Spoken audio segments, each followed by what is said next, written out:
Is business all luck and throwing spaghetti against the wall to see what sticks? Or are there specific things you can do to score your first million? In today's video, I will talk about the consequences of neglecting principles that underlie every business. I will also explain the cost of disregarding guidance from seasoned advisors when you're starting out your venture.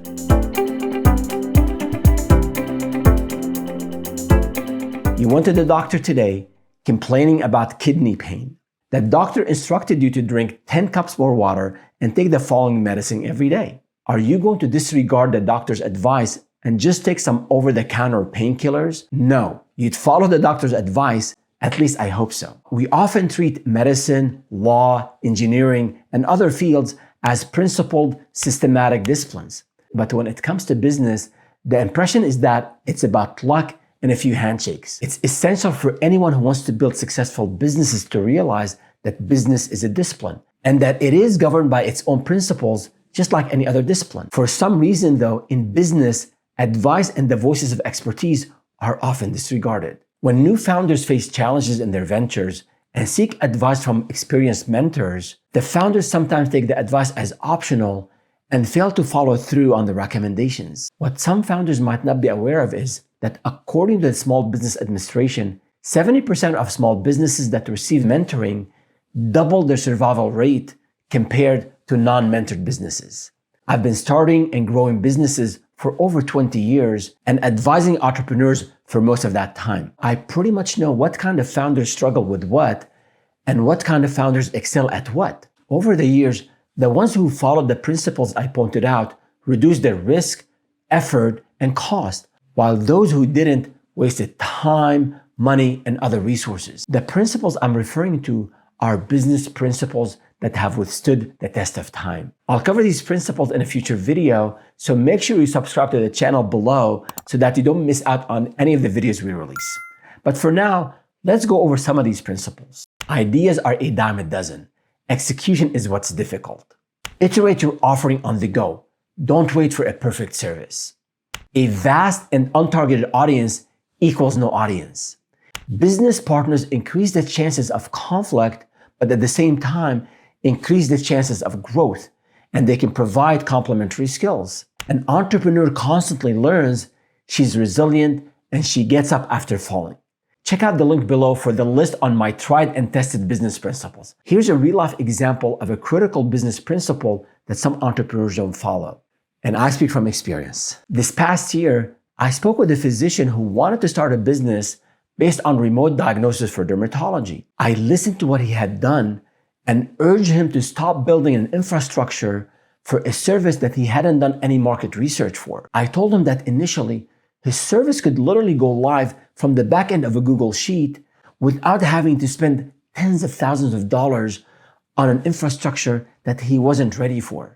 For those of you who have questions and need some help, feel free to fill out the Ask Faraz form, and I'll be more than happy to schedule a free 30-minute session, no strings attached. I met the same physician several months later and found out that he had continued to build that infrastructure without any additional research or testing. Fast forward a few months after that, and he has abandoned the venture, and everything he put in, the money, the time, the effort, went down the drain. But I hope he learned from that experience. Watch the full episode by clicking the link here. The business principle at play here is that you have to test out a service before you spend money and effort building it. Fancy terms for this are proof of concept, beta, pilot, or minimum viable service. You roll out the service with a minimum set of features to see if there's a market for it, and then you get customer feedback to improve on that service. I don't know why the good doctor and other entrepreneurs ignore critical advice, but I suspect it's because they don't view business as a discipline. See, it's not about me or my advice. I typically don't share earth-shattering findings.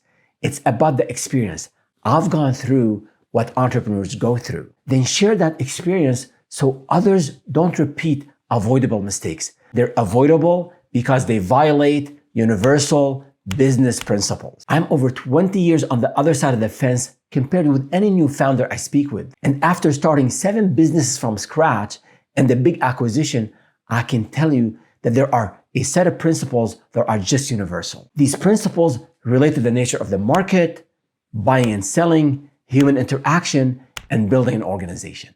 And as Andy Grove, former CEO and the chairman of the board for Intel, he was one of the most influential business leaders of all time. He said, companies that break fundamental business laws will go out of business no matter how good your products are. And I'll add, no matter how good your services are. Here's another specific principle. More complex and expensive services require a longer sales cycle. This principle holds true regardless of the service you offer and who sells it. You just can't sell a cybersecurity contract to the federal government at the same speed as setting up a few computers at a local daycare. I've advised some people 8 or 12 weeks into starting a business, they come to me panicking because they haven't closed anything and they thought they're failing in their business. When I look at their service, it's clear to me that their sales cycle is long and complex. Because they didn't know that, they thought they were failing. In this case and many others, core business principles can provide a perspective that will help you get on the right track and be successful. I hope that today I proved to you that business is a craft governed by principles, that it is not haphazard and it doesn't magically work out through some secret handshakes. My hope is to inspire founders to listen to seasoned entrepreneurs. We've made the mistakes, so you don't have to repeat them. Just ask, and we're here for you. There you have it. If you find this video helpful, click the like button and subscribe to the channel.